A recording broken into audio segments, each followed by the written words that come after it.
Tank Abrams yang dikendarai tentara Ukraina berakhir hancur diserang drone syarat bahan peledak Rusia di wilayah Kursk.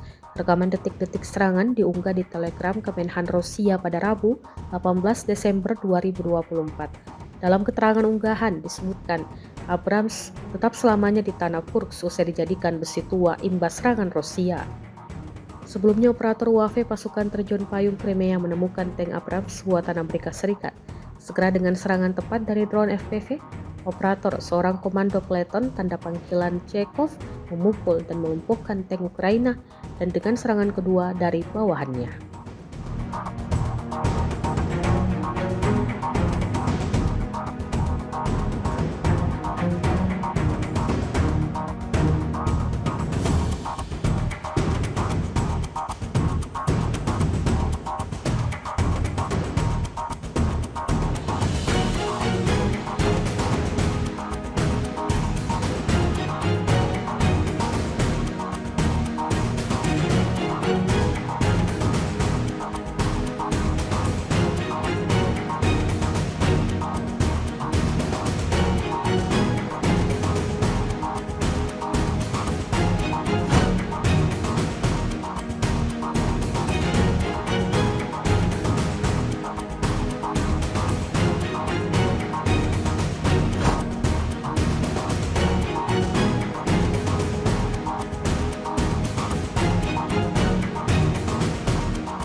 Download Tribun X sekarang, menghadirkan lokal menjadi Indonesia.